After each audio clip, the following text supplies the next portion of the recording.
வணக்கம், ஐபுவான், அஸ்ஸலாமு அலைக்கும் என்று கூறிக்கொண்டு உங்கள் அனைவரையும் சந்திக்க இந்த சந்தர்ப்பம் ஏற்பட்ட தொடர்பாக அவர் மிகவும் மகிழ்ச்சி அடைவதாக கூறுகின்றார். අපි හිතනවා අද ලංකාවේ මිනිස්සු වැල්වැටිතුරේදී අලුත් ඉතිහාසයක් ලියන්න පටන් ගන්නවා කියලා.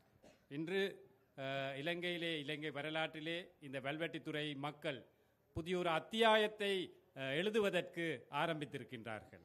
ඒ නිසා අන්නේ අලුත් ඉතිහාසය ලියන්න එකතු වෙච්ච ඔබ සිවුදනාගෙන්ම මුලින්ම අවසර ඉල්ලා සිටිනවා. அந்த புதிய அத்தியாயத்தை வரலாற்றை எழுதுவதற்கு இங்கு வருகை தந்திருக்கும் உங்கள் அனைவரிடமும் வணக்கம், அனைவருக்கும் வணக்கம் என்று கூறுகின்றார். ඒ වගේම ඔබතුමාලාගෙත් මුළු රටේත් ආදරය දිනාගෙන තිබෙන ආදරණීය අනුර කුමාර දිසානායක සහෝදරයාගෙනුත් ඒ වගේම අපේ රාමලිංගම් චන්ද්‍රසේකරන සහෝදරයා ඇතුළු සියලුම නායකයන්ගෙනුත් අපේ ගෞරවනීය ආගමික නායකයන්ගෙනුත් සියලු දෙනාගේම අවසරයි. அதே போன்று இந்த நாட்டிலே அதிகப்படியான மக்களுடைய உள்ளங்களின் அந்த ஆதரவை வென்றெடுக்கும் எமது நாட்டின் ஜனாதிபதி அன்பார்ந்த அனுரகுமார திசாநாயக தோழர் அவர்களே, அதே போன்று எமது அமைச்சர் கடற்தொழில் நீரியல் அமைச்சர் அன்பார்ந்த ராமலிங்கம் சந்திரசேகர் தோழர் அவர்களே, அதே போன்று எமது கௌரவமிக்க மத தலைவர்கள் அனைவருக்கும், அதே போன்று அரசு துறையிலே இருக்கும் அதிகாரிகள் அனைவருக்கும்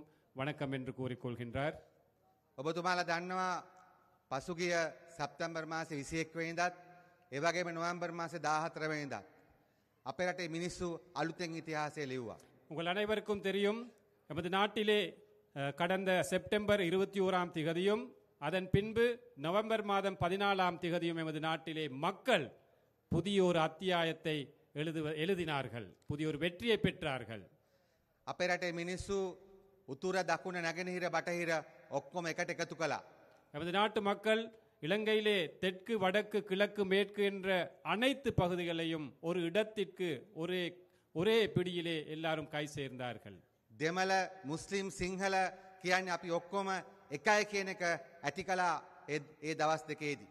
அந்த இரு நாட்களிலும் அந்த பருவர்களில் எங்களுக்கு விளங்குகின்றது, தமிழ் முஸ்லிம் சிங்களம் என்ற வேறுபாடு இல்லாமே நாங்கள் அனைவருமே இலங்கையர்கள் என்ற அந்த செய்தியை அந்த வெற்றியின் பின்னாலே இருக்கின்றது.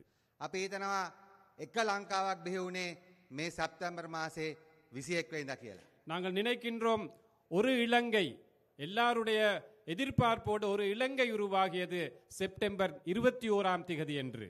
එහෙනම් අද අපේ රටේ සිංහල දෙමළ මුස්ලිම් ජනතාව එකට එකතු වෙලා තිබෙනවා. ஆகவே இன்று எமது நாட்டில் சிங்களம் தமிழ் முஸ்லிம் மக்கள் அனைவருமே ஒன்றாக சேர்ந்திருக்கின்றார்கள். ඒ අනුර කුමාර දිසානායක ජනාධිපති සහෝදරයා සහ දේශීය මක්ක ශක්ති පක්ෂය වටා அது எமது நாட்டின் ஜனாதிபதி அன்றதோழர் சூழ, அதே போன்று தேசிய மக்கள் சக்தி சூழதான் இந்த மக்கள் அனைவருமே ஒன்றாக கைகோர்த்து நிற்கின்றார்கள். ඒ වගේම ලංකාවේ පුංචි මිනිස්සු අද ඔක්කොම එකට එකතු වෙලා තිබෙනවා. அதே போன்று இலங்கையிலே வாழ்கின்ற சாதாரண மக்கள் அனைவருமே இன்று ஒன்றாக சேர்ந்திருக்கின்றார்கள். මේ වැල්වැටතුරේ ඉන්න පොයින්ට් පේට් වල ඉන්න නැත්තම් කේකේස් වල ඉන්න මිනිස්සු තරක් නෙමෙයි, හම්බන්තොට ඒ වගේම බදුල්ල නුවරඑළිය මේ හැම පැත්තෙම මිනිස්සු අද සාමාන්‍ය පුංචි මිනිස්සු අද එකට කොටලා තියෙනවා එක ලංකාවක් හදලා ඒ ලංකාව ගොඩනගන්න. இன்று பெல்வெட்டித்துறை மட்டுமல்ல, பருத்தித்துறை அல்லது காங்கேசன் துறை, அது மட்டுமல்ல, இன்று அம்பாந்தொட்டை மாத்தரை காலி போன்ற பகுதிகளில் கூட இலங்கையிலே அனைத்து பகுதிகளிலுமே மக்கள் ஒன்று சேர்ந்திருக்கின்றார்கள். சாதாரண மக்கள் ஒன்று சேர்ந்திருக்கின்றார்கள் இந்த நாட்டை கட்டியெழுப்புவதற்காக. අද ඒ විදියට ලංකාවේ සිංහල දෙමළ මුස්ලිම් මිනිස්සු එකට එකතු වෙද්දී පුංචි මිනිස්සු, දීවරයෝ, ගොවියෝ, කම්කරුවෝ, ගුරුවරු, සාමාන්‍ය මිනිස්සු එකට එකතු වෙද්දී අද ඔබට පේනවා ලංකාව ඉස්සරහට යන්න පටන් අරන් තිබෙනවා. அவ்வாறு இந்த நாட்டிலே சாதாரண மக்கள் ஒன்றாக சேரும் போது இந்த நாட்டிலே இருக்கும் மீனவர்கள் அல்லது எமது ஆசிரியர்கள் அல்லது ஒவ்வொரு தொழில்துறையிலே ஈடுபடுபவர்கள், அரசு அதிகாரிகள், விவசாயிகள், இந்த அனைத்து மக்களும் இன்று இந்த நாட்டை கட்டியெழுப்பதற்காக ஒன்று சேரும் போது இந்த நாடு படிப்படியாக முன்னோக்கி செல்வதை எங்களுக்கு அவதானிக்க கூடியதாக இருக்கு. අද අනුර තෝලර් ගිහිල්ලා දේශීය මක්කල් ශක්තිය ඇවිල්ලා ලංකාවේ සාමාන්‍ය මිනිස්සු එකට එකතු කරනකොට රටේ ජනතාවගේ සතුරෝ අද අපිට පේනවා ඒගොල්ලොත් එකතු වෙනවා. இவ்வாறு சாதாரண மக்கள் ஒன்றாக சேரும் போது அனுரகுமார திசாநாயக தோழர் உள்ளிட்ட அனைவரும் ஒவ்வொரு இடங்களிலே போய் மக்களை ஒன்று சேர்க்கும் போது இன்று எமக்கு எதிரானவர்களும் இன்று ஒன்று சேர்வதை எங்களுக்கு காணக்கூடியதாக இருக்கு. අපි දකිනවා දැන් මේ ඊයේ පෙරේද ඉඳලා සජිත් ප්‍රේමදාසලා රනිල් වික්‍රමසිංහලා මහින්ද රාජපක්ෂලා රවි කරුණානායකලා විමල් වීරවංශලා මනෝ ගණේශන්ලා ඔක්කොම එකට එකතු වෙලා තිබෙනවා. இன்று நாங்கள் அவதானிக்கின்றோம் அண்மையிலிருந்து மஹிந்த ராஜபக்ச அவர்கள் அல்லது சஜித் பிரேமதாஸ் அவர்கள், அதே போன்று ரவி கருணாநாயக்க போன்றவர்கள், அதே போன்று மைத்ரிபால சிறிசேன போன்றவர்கள் இவ்வாறு பல்வேறுபட்டு எதிரிகளாக வேறு வேறுபட்டு இருந்தவர்கள் இன்று எமக்கு எதிராக ஒன்றாக சேருவதை நாங்கள் காணக்கூடியதாக இருக்கின்றோம். එන ඔබතුමාලට පේනවාද පුංචි මිනිස්සු සාමාන්‍ය මිනිස්සු එකට එකතු වෙනකොට ඒගොල්ලන්ගේ හතුරොත් එක කඳුරකට එකතු වෙනවා.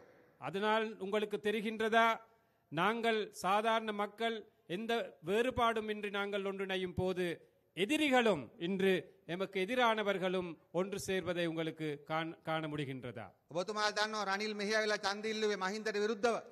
உங்களுக்கு தெரியும் ரணில் விக்ரமசிங்க இன்று உங்களிடமிருந்து அந்த ஜனாதிபதி தேர்தலிலே வாக்கு கேட்டது மஹிந்த ராஜபக்சக்கு எதிராக. සජිත් ප්‍රේමදාසයි සුමන්දිරන් මන්ත්‍රීතුමයි තමිල්ලරසු කච්චි මෙහියවිලා ඡන්ද ඉල්ලුවේ මහින්දට විරුද්ධව. சஜித் பிரேமதாச அதாவது சுமந்திரம் அந்த எம்பி அவர்களை வைத்துக் கொண்டு இங்கு வந்து வாக்கு கேட்டது ராஜபக்சக்கு அல்லது ரணிலுக்கு எதிராக. ඔබතුමාලා දකිනවා මේ දවස්වල මොකද්ද?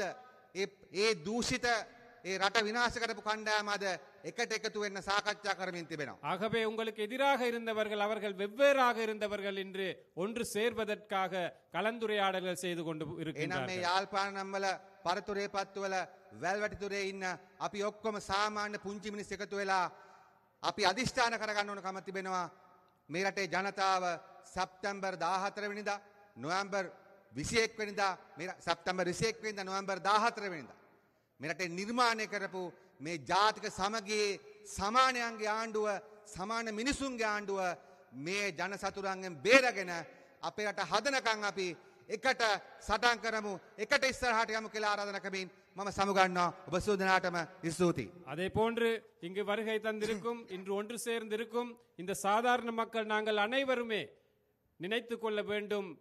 அதாவது எங்களுடைய இந்த வெற்றியை தடுப்பதற்காக முறிப்பதற்காக இந்த எதிரிகள் இந்த நாட்டை அழித்தவர்கள் ஒன்று சேரும் போது அவர்களுக்கு எதிராக நாங்கள் அனைவருமே கைகோர்த்து ஒன்றாக நின்று இந்த மக்கள் ஆட்சியை பாதுகாக்க வேண்டும் என்ற அந்த தேவையை பூர்த்தி செய்து கொள்ள வேண்டும் என்ற அந்த கோரிக்கையை விடுப்பதுடன் எமது பிமல் தோழருடைய உரையை முடித்துக் கொள்கின்றார். உங்கள் அனைவருக்கும் நன்றி, வணக்கம் என்று கூறிக்கொண்டு